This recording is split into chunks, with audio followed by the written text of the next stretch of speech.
हर दिन आप कुछ न कुछ करते हैं, लिखते हैं, कॉल करते हैं, फाइलें खंगालते हैं, नोट्स बनाते हैं, मीटिंग्स करते हैं, और फिर भी दिन के आखिर में लगता है कि कुछ भी नहीं हुआ। बहुत कुछ किया, लेकिन काम का क्या था, खुद ही समझ नहीं आता। असली थकान उस समय नहीं होती जब आप दिन भर मेहनत करते हैं, बल्कि तब होती है जब आप मेहनत तो करते हैं, पर नतीजा दिखाई नहीं देता।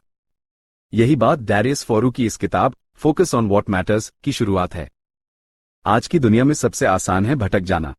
मोबाइल, नोटिफिकेशन, सोशल मीडिया, अनगिनत विकल्प और हजारों सलाहें, ये सब आपके दिमाग को इतनी दिशा में खींचते हैं कि आप तय ही नहीं कर पाते कि करना क्या है।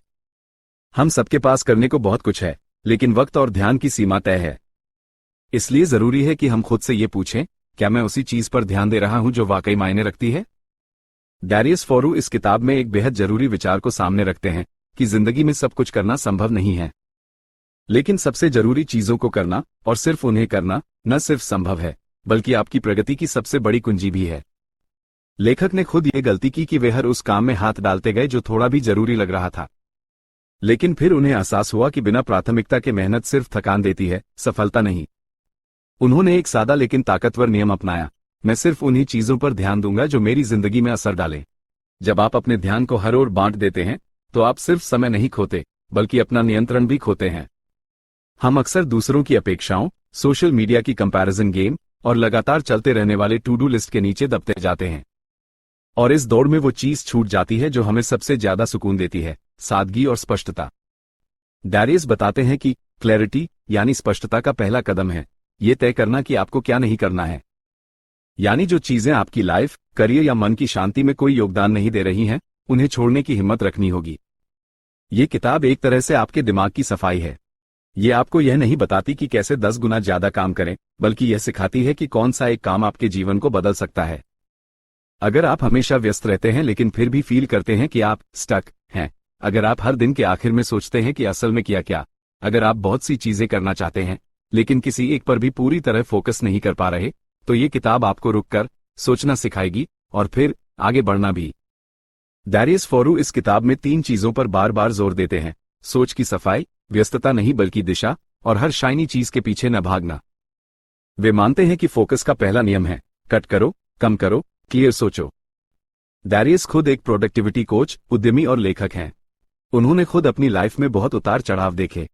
कई बिजनेस शुरू किए, बंद किए, सफल हुए, असफल हुए, लेकिन हर अनुभव से एक बात सीखी, जो चीज सबसे ज्यादा फर्क डालती है वो है ध्यान केंद्रित करना। उनका मानना है कि चाहे आपकी लाइफ का उद्देश्य पैसा कमाना हो, फिट रहना हो, रिश्तों को बेहतर बनाना हो या खुद के साथ शांति पाना हो, अगर आप सही दिशा में ध्यान नहीं देंगे तो आपकी मेहनत बिखर जाएगी। फोकस ऑन व्हाट मैटर्स कोई भारी भरकम सेल्फ हेल्प किताब नहीं है। इसमें कोई कठिन शब्द, भारी भरकम थ्योरी या बेवजह की लंबी बातें नहीं हैं। ये किताब आपको बिना घुमाए सीधा रास्ता दिखाती है। अपने समय, ऊर्जा और ध्यान को सिर्फ उसी चीज में लगाओ जो वाकई मायने रखती है। ये किताब आपको ये सोचने पर मजबूर करती है, क्या जो मैं कर रहा हूं वो मेरी जिंदगी को बेहतर बना रहा है? क्या मैं हर दिन असली प्रगति कर रहा हूं या सिर्फ दिखावे की व्यस्तता में फंसा हूं? क्या मैं खुद को खुश करने वाले काम कर रहा हूं या सिर्फ दूसरों को दिखाने वाले? डैरियस फोरू की यह किताब एक वेकअप कॉल की तरह है। यह आपको याद दिलाती है कि आपकी जिंदगी का समय बहुत कीमती है। उसे ऐसे कामों में खर्च मत करो जो असल में तुम्हारे लिए बने ही नहीं हैं। कभी कभी जिंदगी बदलने के लिए बहुत कुछ करना नहीं पड़ता, बल्कि बहुत कुछ छोड़ना पड़ता है। इस किताब को पढ़ते समय शायद आपको कुछ सवालों का जवाब मिल जाए, और शायद कुछ जवाबों की जरूरत ही न पड़े, क्योंकि तब तक आप फोकस करना सीख चुके होंगे। इस किताब में दिए गए मुख्य अध्यायों को हम आगे विस्तार से समझेंगे, ताकि आप हर उस बात को जान सके जो आपकी जिंदगी में वाकई फर्क डाल सकती है। Chapter 1, identify what truly matters. हर किसी की जिंदगी में बहुत सारे काम होते हैं, बहुत सारी जिम्मेदारियां और अनगिनत विकल्प। हर सुबह उठते ही हमें ढेर सारे निर्णय लेने होते हैं। क्या करना है, किसके साथ समय बिताना है, कौन सा काम पहले करना है, किसे मना करना है और कब रुक जाना है। लेकिन इस भागदौड़ में एक सवाल सबसे जरूरी होता है, क्या हम वही कर रहे हैं जो वास्तव में मायने रखता है? यही बात डैरियस फोरू अपनी किताब फोकस ऑन व्हाट मैटर्स के इस हिस्से में समझाते हैं। सबसे पहले ये जानो कि तुम्हारे लिए असली मायने क्या रखते हैं। हम में से अधिकतर लोग बिना सोचे समझे एक तयशुदा रास्ते पर चलते हैं। समाज, परिवार, स्कूल, कॉलेज, नौकरी, हर जगह कोई न कोई हमें यह बताने की कोशिश करता है कि हमें क्या करना चाहिए। लेकिन कभी आपने खुद से यह सवाल पूछा है कि आपकी जिंदगी में असली मायने क्या रखते हैं?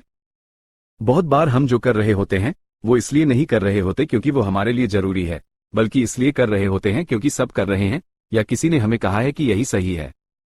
इस सोच से बाहर निकलना ही असली आजादी की शुरुआत है। डैरियस बताते हैं कि क्लैरिटी यानी स्पष्टता सबसे पहली चीज होती है जो जिंदगी को आसान बनाती है। लेकिन ये स्पष्टता खुद से सवाल पूछने से आती है। जैसे, अगर मेरी जिंदगी में सिर्फ एक ही चीज रह जाए तो मैं क्या चुनूंगा? मैं किन चीजों में सबसे ज्यादा जीता हुआ महसूस करता हूं? कौन से काम करके मुझे लगता है कि मैं वाकई कुछ अच्छा कर रहा हूं? ऐसे सवाल आपको खुद के अंदर झांकने पर मजबूर करते हैं और वहीं से जवाब मिलते हैं कि असल में आपके लिए क्या मायने रखता है। बहुत लोग मानते हैं कि पैसा, शोहरत, सोशल मीडिया की तारीफें या दूसरों से आगे निकल जाना ही सफलता है। लेकिन जब आप इन सबको पा भी लेते हैं तब भी अगर दिल से संतोष नहीं होता तो इसका मतलब है कि आपने उस चीज का पीछा किया जो आपके लिए बनी ही नहीं थी। असली मायने वही चीज रखती है जो आपके अंदर सुकून लाती है, जिसे करते समय आप वक्त भूल जाते हैं और जिसके लिए आप बिना दबाव के मेहनत कर सकते हैं। डैरियस अपने अनुभवों से बताते हैं कि जब हम खुद को हर तरफ खींचते हैं, हर मौके को पकड़ना चाहते हैं, हर किसी को खुश करना चाहते हैं, तो हम धीरे धीरे थकने लगते हैं। ये थकान शारीरिक नहीं बल्कि मानसिक और भावनात्मक होती है। इसलिए जरूरी है कि हम ये तय करें कि किन चीजों को ना कहना है, क्योंकि जब तक आप ना कहना नहीं सीखते तब तक आप कभी हाँ को भी पूरी तरह से निभा नहीं पाएंगे। इस अध्याय में लेखक ये भी बताते हैं कि बहुत बार हम अपने टाइम और एनर्जी को उन चीजों में बर्बाद कर देते हैं जो ना तो हमारे लक्ष्यों से जुड़ी होती हैं, ना ही हमारी शांति से। हम लोगों की राय में फंसे रहते हैं, बार बार चेक करते हैं कि कोई क्या सोच रहा है या कौन सी चीज हमसे छूट गई है। फोमो यानी फियर ऑफ मिसिंग आउट आज के समय की सबसे बड़ी बीमारी बन चुकी है। लेकिन सच्चाई यह है कि जब आप हर चीज के पीछे भागते हो तो सबसे जरूरी चीज खो बैठते हो, अपना फोकस। लेखक यहां एक बहुत काम की बात बताते हैं। अगर आप चाहते हैं कि आप हर दिन कुछ ऐसा करें जो असली मायने रखता है, तो हर सुबह खुद से एक सवाल पूछिए, आज मैं क्या ऐसा करूं जो मुझे कल के मुकाबले थोड़ा बेहतर बना दे? ये सवाल छोटा लगता है लेकिन इसका असर गहरा होता है। जब आप रोज इस सवाल के जवाब में अपना ध्यान लगाते हो तो आप खुद ब खुद फालतू चीजों से बचने लगते हो। हमारी जिंदगी में हर चीज को करने की जरूरत नहीं होती और हर चीज को जानने की भी नहीं। आपको सिर्फ वो जानना है जो आपके काम की है और वो करना है जो आपको आपके मकसद के करीब ले जाए। इसके लिए डैरियस एक बेहद आसान तरीका सुझाते हैं। आप जो भी काम करने वाले हैं उससे पहले खुद से पूछिए, क्या ये काम मेरी जिंदगी में फर्क लाएगा? अगर जवाब हाँ है तो कीजिए, अगर नहीं तो सोचिए, क्या ये सिर्फ समय काटने या दूसरों को दिखाने के लिए है? बहुत से लोग ये सोचते हैं कि जो जरूरी होता है वो बड़ा और मुश्किल होता है, लेकिन कई बार असली मायने छोटी छोटी चीजों में छुपे होते हैं। जैसे किसी अपने के साथ बैठकर बिना फोन देखे बात करना या सुबह सुबह खुद से मिलने के लिए थोड़ा वक्त निकालना। डैरियस मानते हैं कि ऐसी छोटी चीजें ही असल में हमारी भावनात्मक ताकत को मजबूत करती हैं।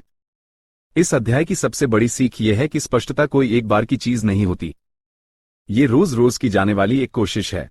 जैसे शरीर की सफाई के लिए आप रोज नहाते हैं, वैसे ही दिमाग की सफाई के लिए आपको हर दिन खुद से पूछना पड़ता है, क्या मैं वही कर रहा हूं जो मेरी जिंदगी में वाकई जरूरी है? क्या मेरा फोकस सही जगह पर है? इस सोच के साथ जब आप काम चुनना शुरू करते हैं तब आपकी एनर्जी बर्बाद नहीं होती, आपका ध्यान बिखरता नहीं और सबसे बड़ी बात, आपका मन शांत रहता है। जो लोग रोज तय करते हैं कि उन्हें क्या नहीं करना है, वही लोग असल में वो सब कुछ हासिल करते हैं जो वे चाहते हैं, क्योंकि उन्होंने सबसे जरूरी कला सीख ली होती है, छांटने की कला। डैरियस फोरू इसी बात पर जोर देते हैं कि जितनी जल्दी आप ये जान जाएंगे कि आपकी जिंदगी में सच में क्या मायने रखता है, उतनी ही जल्दी आप उन चीजों को छोड़ना शुरू कर देंगे जो सिर्फ दिखती अच्छी हैं लेकिन असल में कोई असर नहीं डालती। ऐसा नहीं है कि यह आसान होता है, लेकिन जब आप ऐसा करना सीख जाते हैं तो आपका जीवन पहले से कहीं ज्यादा स्पष्ट, सरल और संतुलित बन जाता है। इस अध्याय में लेखक हमें सिर्फ दिशा नहीं दिखाते बल्कि वो आईना दिखाते हैं। ये सोचने पर मजबूर करते हैं कि क्या हम वाकई वो जिंदगी जी रहे हैं जो हमारी अपनी है, या फिर वही जो बाकी दुनिया ने हमारे लिए तय कर दी है। अपने लिए तय करना और फिर पूरी शिद्दत से उसी रास्ते पर चलना ही असल फोकस है। Chapter 2, eliminate distractions. हर किसी को काम करना है, आगे बढ़ना है, कुछ बनना है, कुछ हासिल करना है, लेकिन बहुत कम लोग हैं जो सच में गहराई से, बिना रुके और बिना भटके अपने काम में लगे रहते हैं। और इसकी सबसे बड़ी वजह है डिस्ट्रैक्शंस, यानी ध्यान भटकाने वाली चीजें। आज के समय में सबसे बड़ी चुनौती काम करना नहीं है बल्कि फोकस बनाए रखना है। हर तरफ से आपको खींचने वाली चीजें मौजूद हैं, मोबाइल की स्क्रीन, नोटिफिकेशन की टन, सोशल मीडिया की अनगिनत पोस्ट्स, अनचाहे कॉल्स, मेल्स और आसपास की शोरगुल भरी दुनिया।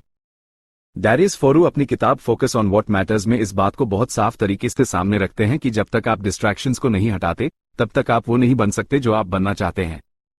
ध्यान भटकना कोई आज की समस्या नहीं है, लेकिन आज इसका रूप बहुत खतरनाक हो चुका है। पहले के समय में अगर आप पढ़ाई कर रहे होते या कोई काम कर रहे होते तो शायद कोई ही बात आपको बीच में रोकती, लेकिन अब तो हर 5 मिनट में कोई चीज आकर आपका ध्यान खींचती है, और ये सब बहुत सलीके से होता है, आपकी आदतें बनाकर। सोचिए, आप कोई जरूरी टास्क शुरू कर रहे हैं, तभी एक नोटिफिकेशन आता है, आपका वीडियो वायरल हो रहा है, या किसी ने आपकी स्टोरी देखी और आप सोचते हैं बस एक बार चेक कर लूं। लेकिन वही एक बार आधा घंटा बन जाता है। यही आज की सबसे बड़ी हार है। हम अपने समय को खुद की मर्जी से नहीं, बाहरी शोर के हिसाब से चला रहे हैं। डैरियस इस अध्याय में कहते हैं कि अगर आप वाकई कुछ बड़ा, कुछ गहरा, कुछ अर्थपूर्ण बनाना चाहते हैं तो सबसे पहले अपने ध्यान की रक्षा करना सीखिए। ध्यान आपकी सबसे कीमती संपत्ति है, और ये बात जितनी जल्दी समझ जाएं उतनी बेहतर है। जब आप ध्यान बंटने देते हैं तो आप अपनी सबसे कीमती चीज यानी अपना फोकस उन चीजों को सौंप देते हैं जो आपकी तरक्की से कोई मतलब नहीं रखती। इस अध्याय में लेखक ने डिस्ट्रैक्शंस को 2 हिस्सों में बांटा है, बाहरी और भीतरी।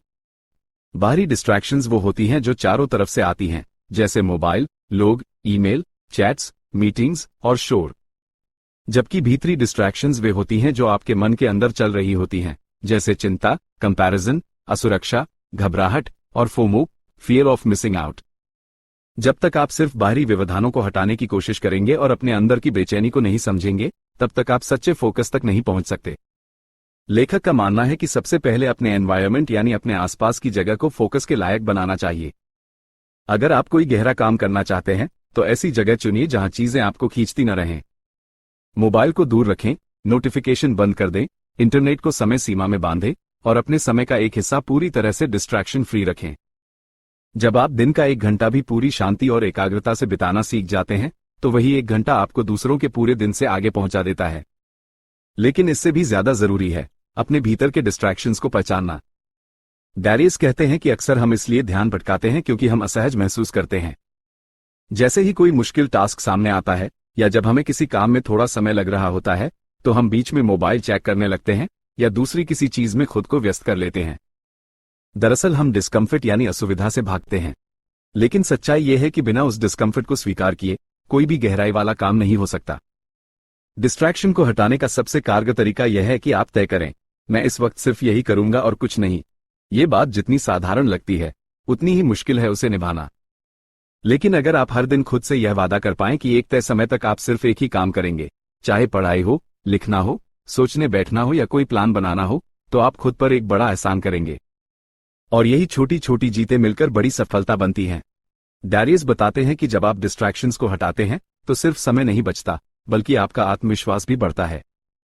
आप खुद को ज्यादा नियंत्रण में महसूस करते हैं, और जैसे जैसे आपका फोकस मजबूत होता जाता है वैसे वैसे आपकी सोच भी साफ होती जाती है। आप वही देखते हैं जो जरूरी है, वही सुनते हैं जो आपके काम का है, और वही करते हैं जो आपको आगे बढ़ाता है। बहुत बार हम सोचते हैं कि थोड़ा मोबाइल देख लेना क्या बिगाड़ेगा, या बस एक बार स्क्रॉल कर लूं, फिर काम पर लौट आऊंगा।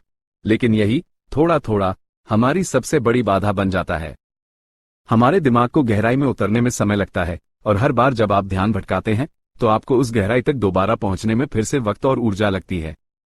यही कारण है कि बहुत से लोग बहुत व्यस्त रहते हैं, लेकिन फिर भी उन्हें लगता है कि कुछ खास नहीं हो पा रहा, क्योंकि उनका असली समय तो इंटरप्शंस में चला गया। लेखक सुझाव देते हैं कि हर दिन एक डीप वर्क सत्र रखें, मतलब वो समय जब आप पूरे होश और ध्यान से सिर्फ एक चीज करें। उस दौरान सारे डिवाइसेस साइलेंट हों, कोई बात न करे, और आपका मन भी तय करे कि इस समय कुछ नहीं छोड़ना है। ये अभ्यास धीरे धीरे आपको फोकस में रहने की ताकत देगा। डिस्ट्रैक्शन सिर्फ आलस की वजह से नहीं आते, कई बार ये डर की वजह से भी आते हैं। हम कई बार खुद से डरते हैं, अपनी सोच से, अपनी असफलताओं से, या उस सच्चाई से जो गहराई में बैठी होती है। इसलिए हम खुद को व्यस्त रखने के बहाने ढूंढते हैं। लेकिन जब आप सच में खुद के सामने बैठना शुरू करते हैं तब आप खुद से दोस्ती करना सीखते हैं, और वहीं से असली ग्रोथ शुरू होती है। इस अध्याय की सबसे बड़ी सीख यही है, अगर आप चाहते हैं कि आपका समय, मेहनत और सोच किसी मुकाम पर पहुंचे तो पहले उस रास्ते से सारी गड़बड़ियां हटा दीजिए। जब आप डिस्ट्रैक्शंस को हटा देंगे तो आपकी जिंदगी में जगह बचेगी उस फोकस के लिए जो असल में कुछ बना सकता है। चैप्टर 3 सिंप्लीफाई योर लाइफ और वर्क। डैरियस फोरू इस अध्याय में जिंदगी और काम को सरल बनाने की बात करते हैं, और यह बात आज के समय में सबसे ज्यादा जरूरी हो चुकी है। हम सभी एक ऐसी दुनिया में रह रहे हैं जहां व्यस्त होना गर्व की बात समझी जाती है। हर कोई भाग रहा है, मीटिंग से मीटिंग, टास्क से टास्क, एक काम खत्म नहीं होता कि दूसरा सामने आ जाता है। लेकिन क्या कभी आपने रुककर सोचा है कि हम वाकई में आगे बढ़ रहे हैं या सिर्फ घूम रहे हैं एक ही चक्र में? लेखक साफ तौर पर कहते हैं, प्रोडक्टिव होने का मतलब ये नहीं कि आप हर वक्त कुछ न कुछ करते रहें। असल में प्रोडक्टिव वही होता है जो सिर्फ वही करता है जो सबसे जरूरी हो। और ये तभी संभव है जब आप अपने काम और जीवन दोनों को सरल बनाना शुरू करें। इसका मतलब ये नहीं कि आप काम से भाग रहे हैं, बल्कि आप होशियार हो रहे हैं। आप समझ रहे हैं कि हर चीज को अपने जीवन में जगह देना जरूरी नहीं है। डैरियस बताते हैं कि हमारी सबसे बड़ी गलती यह है कि हम हर चीज को बराबरी का महत्व देते हैं। जैसे हर टास्क जरूरी है, हर मैसेज का जवाब देना जरूरी है, हर अवसर को पकड़ना जरूरी है। लेकिन जब सब कुछ जरूरी लगने लगे, तब असल में कुछ भी जरूरी नहीं रह जाता। आपकी ऊर्जा बिखर जाती है और आप थक जाते हैं। इसलिए लेखक कहते हैं, पहले छांटो फिर संभालो। यानी पहले तय करो कि क्या वाकई जरूरी है, फिर उसी पर ध्यान दो। काम को आसान बनाने के लिए लेखक 3 स्पष्ट कदम बताते हैं। पहला, हटाओ। दूसरा, सिस्टम बनाओ। तीसरा, गहराई से करो। पहले आप अपने टास्क लिस्ट से वो सब हटा दीजिए जो केवल अच्छा होगा अगर किया की कैटेगरी में आता है। जिंदगी में जगह सिर्फ जरूरी है अभी को दीजिए। उसके बाद दोहराए जाने वाले टास्क के लिए सिस्टम बनाइए, जैसे templates, routine, fix time slots. और तीसरा, जब भी कोई जरूरी काम करें, उसे आधे मन से नहीं, पूरी मौजूदगी और गहराई के साथ करें। लेखक कहते हैं कि हमें कई बार दिखावा ज्यादा चाहिए होता है और परिणाम कम। हम सोचते हैं कि अगर हम बहुत कुछ कर रहे हैं तो हम महत्वपूर्ण दिखेंगे। लेकिन ये फंदा है, बिजी दिखना और प्रोडक्टिव होना 2 अलग चीजें हैं। काम को सरल बनाना इस भ्रम से बाहर निकलने की शुरुआत है। जब आप केवल जरूरी कामों पर ध्यान केंद्रित करते हैं तो आपकी मानसिक ऊर्जा बचती है और आपके निर्णय तेज होते हैं। इस अध्याय में एक महत्वपूर्ण बिंदु यह भी है कि जो लोग हर चीज खुद करने की कोशिश करते हैं वे अक्सर उलझ जाते हैं। लेखक कहते हैं, सब कुछ खुद करना बुद्धिमानी नहीं है, बल्कि जरूरी कामों को पहचानकर उन्हें प्राथमिकता देना ही समझदारी है। चाहे आप स्टूडेंट हो, प्रोफेशनल हो या क्रिएटर, आपकी सफलता इस बात पर निर्भर करती है कि आप क्या नहीं कर रहे। डैरियस एक उदाहरण के रूप में बताते हैं कि वे खुद हर सुबह एक बहुत ही आसान रूटीन से दिन की शुरुआत करते हैं। सीमित चीजों की चेकलिस्ट, तयशुदा काम का टाइम और शांति से सोचने का एक स्लॉट। वे मानते हैं कि जब आप दिन की शुरुआत ही स्पष्टता और सरलता से करते हैं तो दिन भर आपकी ऊर्जा ठीक दिशा में जाती है। अगर आप दिन की शुरुआत ही इस सोच से करें कि आज मुझे 3 जरूरी काम पूरे करने हैं, तो आप दिन के अंत में संतुष्ट भी होंगे और तनाव मुक्त भी। जीवन को सरल बनाना सिर्फ भौतिक चीजों तक सीमित नहीं है, यह मानसिक रूप से भी होता है। आपके निर्णय जितने कम होंगे, आपकी सोच उतनी ही स्पष्ट होगी। उदाहरण के लिए, कपड़ों के ढेर सारे विकल्प, हर पल नोटिफिकेशन चेक करने की आदत, हर फालतू बहस में कूद जाना, ये सब डिसीजन फटीग बढ़ाते हैं। जब आप छोटे छोटे मामलों में भी खुद को सीमित करना सीखते हैं, तब आपके पास असली फैसलों के लिए दिमाग की जगह बनती है। एक और महत्वपूर्ण बिंदु है, आत्मा आलोचना से बचना। हम अक्सर अपने आप को ये कहते हुए पकड़ते हैं, मुझे और मेहनत करनी चाहिए थी, मैं टाइम मैनेजमेंट में फेल हूं, मुझसे कुछ नहीं होगा। लेकिन लेखक याद दिलाते हैं, जिंदगी को सरल बनाना मतलब है खुद के साथ भी सरल होना। जब आप खुद को माफ करना सीखते हैं, तब आप सुधार की दिशा में आगे बढ़ते हैं। खुद से कठोर होकर आप बेहतर नहीं बनते, सिर्फ थकते हैं। डैरियस ये भी कहते हैं कि जिंदगी को सरल बनाने का अर्थ है अपने मूल्यों को पहचानना। आपको खुद से पूछना होगा, मेरी जिंदगी में सबसे महत्वपूर्ण चीज क्या है? मैं किस दिशा में जाना चाहता हूं? जब ये स्पष्ट होता है, तभी आप हर दिन के निर्णय सही दिशा में ले पाते हैं। नहीं तो आप दूसरों की प्राथमिकताओं के हिसाब से अपनी जिंदगी जीते रहेंगे। सरलता कोई एक बार का फैसला नहीं है, यह एक दैनिक अभ्यास है। Chapter 4, build effective habits. हम सभी जानते हैं कि अच्छी आदतें जिंदगी बदल सकती हैं। लेकिन सवाल सिर्फ इतना नहीं है कि हमें अच्छी आदतें बनानी चाहिए। असली चुनौती यह है कि आखिर हम उन्हें टिकाऊ और असरदार कैसे बनाएं। डैरियस फोरू इस अध्याय में इसी गहराई से बात करते हैं कि सिर्फ आदत बनाना काफी नहीं, आपको इफेक्टिव हैबिट यानी प्रभावशाली और टिकने लायक आदतें बनानी आनी चाहिए। क्योंकि कई बार हम जो कुछ करना चाहते हैं वो सिर्फ इच्छाओं में रह जाता है और हर सोमवार की सुबह नई आदत शुरू करने की प्लानिंग एक अधूरी कोशिश बनकर रह जाती है। लेखक सबसे पहले एक बहुत जरूरी बात बताते हैं, आप वही बनते हैं जो आप रोज करते हैं। आप जितना भी सोच लें कि आपको सफल होना है या किसी खास तरह का इंसान बनना है, वो सब तब तक अधूरा रहेगा जब तक आपकी दिनचर्या उस सोच के अनुसार नहीं ढलती। एक्शन के बिना आइडिया सिर्फ सपना होता है, और लगातार एक जैसे छोटे छोटे काम ही एक आदत का रूप लेते हैं। हम जब हैबिट बनाना शुरू करते हैं तो अक्सर बहुत बड़ा सोचते हैं, जैसे मैं अब हर दिन सुबह 5 बजे उठूंगा, या हर दिन 1 घंटा किताब पढ़ूंगा, या हर हफ्ते 5 दिन जिम जाऊंगा। लेकिन लेखक कहते हैं कि यहीं पर हम चूक जाते हैं, क्योंकि आदतों की ताकत धीरे धीरे बनती है। जब आप शुरुआत ही बड़े कदम से करते हैं तो मन जल्द हार मान लेता है। इसकी जगह अगर आप सिर्फ 2 मिनट का नियम अपनाएं, जैसे सिर्फ 2 पन्ने पढ़ना, या 2 मिनट का वॉक, या सिर्फ 2 पुशअप्स, तो शुरुआत आसान लगती है, और वही आसान शुरुआत धीरे धीरे खुद को बड़ा रूप दे देती है। डैरियस फोरू बताते हैं कि अच्छी आदतें बनाना असल में खुद को पहचानना है। आप क्या आदत बना रहे हैं, इसका असर सिर्फ उस काम पर नहीं बल्कि आपकी सोच और आत्म छवि पर पड़ता है। अगर आप खुद को मैं एक ऐसा इंसान हूं जो हर दिन लिखता है की तरह देखने लगे, तो लिखना आपके लिए सिर्फ एक टास्क नहीं रह जाता, वो आपकी पहचान बन जाता है। और यही एक मजबूत हैबिट का पहला संकेत है, वो आपकी आइडेंटिटी से जुड़ जाती है। जब तक आदत सिर्फ सरफेस लेवल पर होगी, वो कभी गहरी नहीं होगी। लेखक बताते हैं कि प्रभावशाली आदतें सिस्टम से बनती हैं, इच्छा से नहीं। हम अक्सर प्रेरणा की तलाश में रहते हैं, जैसे आज मैं मोटिवेटेड महसूस कर रहा हूं तो वर्कआउट कर लूंगा, लेकिन अगर हम हर बार मूड के भरोसे रहेंगे तो कंसिस्टेंसी कभी नहीं आ पाएगी। इसलिए डैरियस कहते हैं कि इंस्पिरेशन से ज्यादा जरूरी है सिस्टम बनाना, जैसे कि हर दिन का एक निर्धारित समय, एक निश्चित रूटीन, डिस्ट्रैक्शन से बचने की आदत, और टास्क को ट्रैक करने की आदत। एक खास उदाहरण देते हुए लेखक बताते हैं कि अगर आपको सुबह जल्दी उठने की आदत बनानी है तो अलार्म को पलंग से दूर रखना, मोबाइल बंद करके सोना, और रात में सोने का समय फिक्स करना, ये सारे स्टेप्स उस एक हैबिट को सक्सेसफुल बनाने के छोटे छोटे हिस्से हैं। आप एक आदत को अकेले नहीं बना सकते, उसके चारों ओर एक सपोर्टिव एनवायरनमेंट बनाना जरूरी है। इसे ही हैबिट सिस्टम कहा जाता है। इसके अलावा लेखक एक बेहद असरदार बात कहते हैं, प्रोग्रेस नॉट परफेक्शन। हम में से बहुत लोग इसलिए आदत नहीं बना पाते क्योंकि हम सोचते हैं कि जब तक हम बिल्कुल परफेक्ट तरीके से हर दिन उसे फॉलो न करें तब तक उसका फायदा नहीं होगा। लेकिन हकीकत यह है कि आदतों का जादू कंसिस्टेंसी में है, परफेक्शन में नहीं। अगर आप किसी दिन चूक भी जाएं तो उसका मतलब ये नहीं कि सब खत्म हो गया। असली ताकत यह है कि आप अगली सुबह फिर उसी ट्रैक पर लौट आते हैं। आदत टूटती नहीं जब तक आप दोबारा कोशिश करते हैं। डैरियस हैबिट ट्रैकिंग को बहुत जरूरी मानते हैं। वे कहते हैं कि जब आप अपनी नई आदत पर हर दिन एक छोटा सा निशान लगाते हैं, जैसे कैलेंडर में टिक करना या ऐप में चेकलिस्ट भरना, तो वह आपके दिमाग में एक विजुअल प्रूफ बनाता है कि आप आगे बढ़ रहे हैं। और ये छोटे छोटे विजुअल रिमाइंडर्स बहुत शक्तिशाली होते हैं। जैसे जैसे आपके टिक बढ़ते हैं, आपकी आदत मजबूत होती जाती है। लेखक ये भी बताते हैं कि हैबिट बिल्डिंग एक अकेली प्रक्रिया नहीं है, आपको लोगों की मदद भी लेनी चाहिए।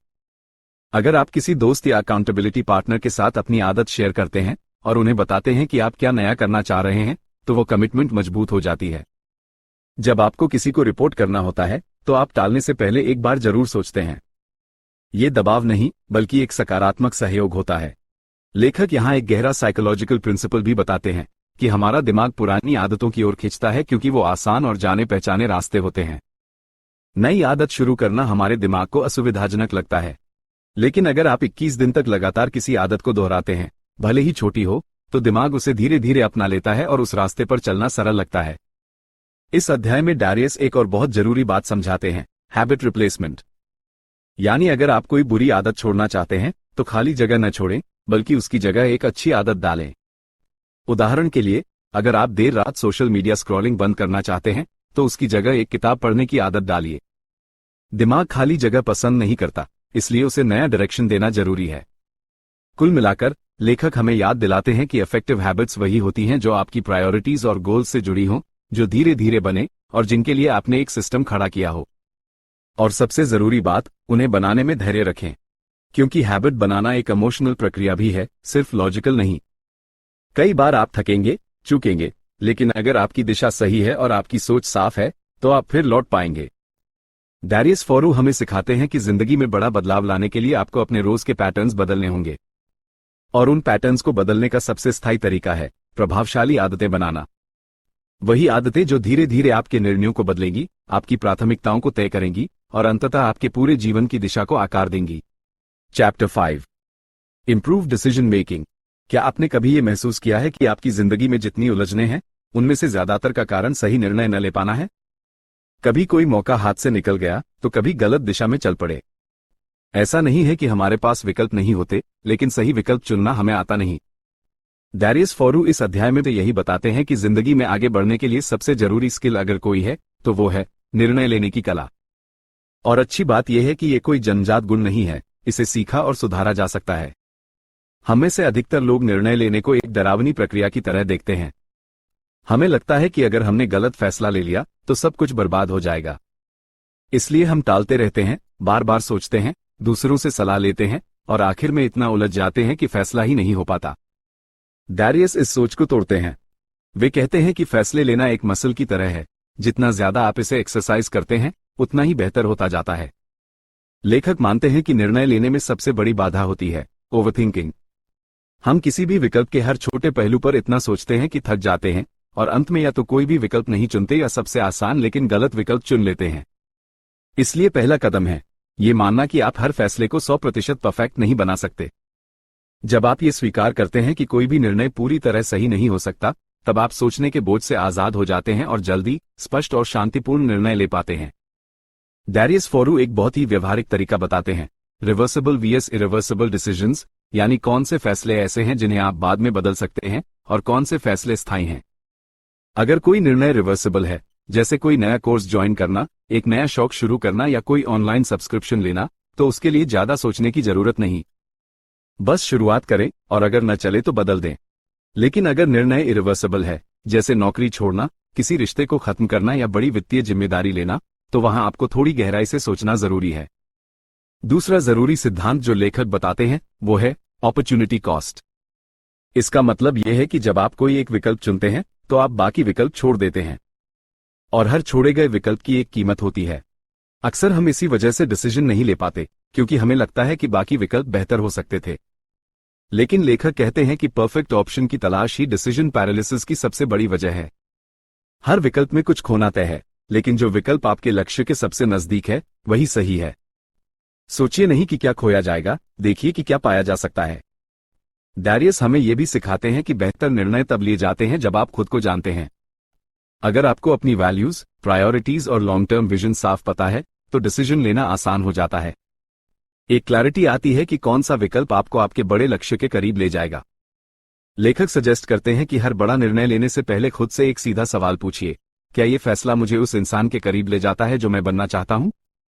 अगर जवाब हां है तो बिना डर के आगे बढ़िए। निर्णय लेने के दौरान इमोशंस भी एक बड़ी भूमिका निभाते हैं। लेखक कहते हैं कि जब आप गुस्से में, दुख में या बहुत ज्यादा खुश होकर फैसला लेते हैं तो अक्सर वह निर्णय बैलेंस नहीं होता।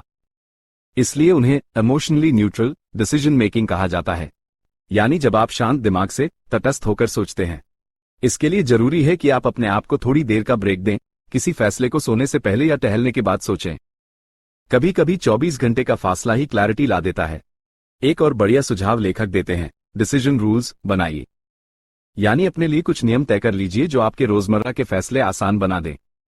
जैसे, अगर कोई चीज 10 मिनट से कम का काम है तो तुरंत कर दूंगा, या अगर किसी चीज से मन शांत नहीं होता तो वो नहीं करूंगा। ऐसे छोटे नियम आपके सोचने का बोझ कम करते हैं और डिसीजन फटीग को दूर करते हैं। लेखक याद दिलाते हैं कि कुछ निर्णय लेने के बाद रिग्रेट आना बहुत सामान्य है, लेकिन रिग्रेट का मतलब यह नहीं कि आपने गलत फैसला लिया। ज्यादातर मामलों में हम आउटकम से जज करते हैं, न कि उस समय की जानकारी से। लेकिन लेखक सलाह देते हैं कि आप डिसीजन को उसके प्रोसेस से जज करें। आपने फैसला लेते समय जितनी जानकारी थी, जितना सोच विचार किया, अगर वो प्रोसेस ठीक था तो फिर चाहे नतीजा कुछ भी निकले, आप असल में एक सही निर्णय ले चुके हैं। डैरियस एक और बेहद सटीक बात कहते हैं, जितने कम निर्णय आपको रोज लेने होते हैं उतनी ज्यादा आपकी डिसीजन मेकिंग कैपेसिटी बनी रहती है। इसलिए छोटे छोटे डिसीजंस को ऑटोमेट कर देना चाहिए, जैसे कपड़े पहनने का तरीका, खाना क्या खाना है, दिन की शुरुआत कैसे करनी है। इन सब को एक पैटर्न में ढाल दीजिए ताकि आपका दिमाग ज्यादा जरूरी डिसीजंस के लिए फ्री रहे। इसे डिसीजन सिंप्लीफिकेशन कहते हैं, जो सफल लोगों की एक आम आदत होती है। इस अध्याय में लेखक हमें यह भी सिखाते हैं कि कभी कभी सबसे अच्छा निर्णय ना कहना होता है। हम अक्सर इसलिए उलझ जाते हैं क्योंकि हम हर किसी को खुश करने की कोशिश करते हैं, हर अपॉइंटमेंट के लिए हां, हर रिक्वेस्ट के लिए हामी, हर अवसर के लिए तैयार। लेकिन जब आप क्लैरिटी से जीने लगते हैं तब आपको समझ आता है कि ना कहना भी एक निर्णायक कदम है जो आपकी प्रायोरिटीज को सुरक्षित रखता है। कुल मिलाकर डैरियस फोरू का संदेश बहुत सीधा है, निर्णय लेने की प्रक्रिया को जितना आसान, स्पष्ट और भावनात्मक रूप से तटस्थ बनाएंगे, आपकी जिंदगी उतनी सरल और संतुलित होती जाएगी। डिसीजन मेकिंग सिर्फ सोचने की प्रक्रिया नहीं, ये अपने जीवन के नियंत्रण को धीरे धीरे अपने हाथ में लेने की प्रक्रिया है। और जब आप ये कला सीख जाते हैं तो आपकी जिंदगी में न सिर्फ स्पष्टता आती है, बल्कि आत्मविश्वास भी गहराई से बनने लगता है। चैप्टर 6। जिंदगी में असली सफलता क्या है? क्या वो ऊंची तनख्वाह है? क्या वो बड़ी गाड़ी है? या फिर एक शानदार घर? शायद कुछ समय के लिए ये सब अच्छा लगता है, लेकिन अगर उस दौड़ में आपका शरीर थक चुका हो और दिल अकेला पड़ गया हो, तो फिर वो जीत भी अधूरी लगती है। डैरियस फोरू इस अध्याय में बहुत गहराई से यही बात बताते हैं कि अगर हम अपने स्वास्थ्य और रिश्तों को प्राथमिकता नहीं देते, तो जिंदगी के बाकी सारे लक्ष्य खोखले हो जाते हैं। लेखक साफ कहते हैं कि आप कितना भी कमा लें, अगर आपका शरीर साथ नहीं दे रहा या आप भावनात्मक रूप से अकेले हैं, तो आपके पास कुछ भी नहीं है। इसलिए जरूरी है कि हम अपने समय और ऊर्जा का सबसे बड़ा हिस्सा उन्हीं दो चीजों में लगाएं जो सबसे ज्यादा असर डालती हैं। 1, हमारी सेहत, और 2, हमारे रिश्ते। लेकिन अफसोस की बात यह है कि ज्यादातर लोग इन्हें सबसे आखिरी में रखते हैं। हम अपनी सेहत को तब याद करते हैं जब कोई बीमारी आ जाए, और रिश्तों को तब महसूस करते हैं जब कोई दूर चला जाए। डैरियस बताते हैं कि जिंदगी एक मैराथन है, स्प्रिंट नहीं। और मैराथन जीतने के लिए स्टैमिना चाहिए, कंसिस्टेंसी चाहिए। आपका शरीर ही आपका असली इंजन है। अगर इंजन ही धीमा हो जाए, तो चाहे आपके पास कितना भी अच्छा रोड मैप हो, आप चल नहीं पाएंगे। इसलिए सबसे पहली जिम्मेदारी है खुद को फिजिकली और मेंटली फिट रखना। इसका मतलब जिम जाना ही नहीं होता, बल्कि छोटी छोटी आदतों का ध्यान रखना, जैसे हर दिन थोड़ा चलना, नींद पूरी करना, ज्यादा प्रोसेस्ड खाना न खाना और अपने शरीर की सुनना। लेखक कहते हैं कि सेहत का मतलब सिर्फ 6 पैक एबीएस नहीं है, बल्कि एनर्जी का स्तर है। क्या आप दिन भर तरोताजा महसूस करते हैं या थके हुए रहते हैं? क्या आप सुबह जल्दी उठ पाते हैं? क्या आपका मूड संतुलित रहता है? ये सब संकेत होते हैं कि आपकी बॉडी और माइंड कैसे काम कर रहे हैं। इसलिए अगर आपको लगे कि आप बार बार थक रहे हैं, चिड़चिड़े हो रहे हैं या बीमार पड़ रहे हैं, तो ये शरीर की आवाज है जो कह रही है, रुकिए और मुझे प्राथमिकता दीजिए। दूसरी सबसे महत्वपूर्ण चीज है हमारे रिश्ते। लेखक इस पर बहुत खूबसूरत बात कहते हैं, the quality of your life depends on the quality of your relationships. यानी अगर आपके रिश्ते मजबूत हैं, तो जिंदगी की हर चुनौती आसान लगती है। लेकिन अगर आप अकेले हैं या हर रिश्ते में तनाव है, तो छोटी छोटी बातें भी भारी लगती हैं। इंसान सामाजिक प्राणी है, हम जुड़ाव में ही फलते फूलते हैं। इसलिए दोस्त, परिवार, जीवन साथी और सहयोगियों से बना रिश्ता ही असली संपत्ति है। लेखक बताते हैं कि मजबूत रिश्तों के लिए समय देना पड़ता है, ध्यान देना पड़ता है। हम अक्सर सोचते हैं कि जब फुर्सत मिलेगी तब बात करेंगे या काम के बाद टाइम निकाल लेंगे, लेकिन वही समय कभी आता नहीं। रिश्ते इंतजार नहीं करते, आपको उन्हें अभी, इसी पल, आज के दिन जिंदा रखना होता है। एक फोन कॉल, एक साथ बैठकर चाय पीना, एक ईमानदार बात, यही छोटी छोटी चीजें बड़े रिश्ते बनाती हैं। डैरियस ये भी समझाते हैं कि आपको किन रिश्तों को प्राथमिकता देनी है, ये पहचानना भी जरूरी है। हर रिश्ता ऊर्जा नहीं देता, कुछ रिश्ते थका देते हैं, परेशान कर देते हैं। ऐसे में हमें क्लैरिटी होनी चाहिए कि कौन हमारे जीवन में सकारात्मकता लाता है और कौन नकारात्मकता। इसका मतलब ये नहीं कि आप किसी से नफरत करें, लेकिन इसका मतलब ये जरूर है कि आप अपनी सीमाएं तय करें और उन लोगों के साथ ज्यादा वक्त बिताएं जो आपको समझते हैं, सुनते हैं और आपके साथ अच्छा महसूस करते हैं। सेहत और रिश्ते दोनों की देखभाल एक जैसा ध्यान मांगते हैं, रोजाना की कंसिस्टेंसी, ईमानदारी और धैर्य। जैसे आप रोज शरीर की सफाई करते हैं, वैसे ही रिश्तों की भी सफाई करनी होती है। कभी ईगो हटाना पड़ता है, कभी माफ करना होता है और कभी खुद माफी मांगनी होती है। यही छोटे प्रयास रिश्तों को लंबे समय तक टिकाए रखते हैं। लेखक बताते हैं कि बहुत से लोग सोचते हैं कि जब पैसा आ जाएगा तब हेल्थ और रिश्तों पर ध्यान देंगे, लेकिन असल में ये सोच उल्टी होनी चाहिए। जब आपकी सेहत अच्छी होगी और रिश्ते मजबूत होंगे, तभी आप पैसा, काम और करियर में भी बेहतर करेंगे। क्योंकि मानसिक और शारीरिक संतुलन ही प्रोडक्टिविटी और क्रिएटिविटी की जड़ है। इसलिए जरूरी है कि आप अपनी दिनचर्या में कुछ समय सिर्फ सेहत और अपनों के लिए रिजर्व रखें, जैसे हर दिन 30 मिनट वॉक और हर हफ्ते किसी अपने से मुलाकात या कॉल। डैरियस यहां एक गहरी बात कहते हैं, time spent with loved ones is never wasted.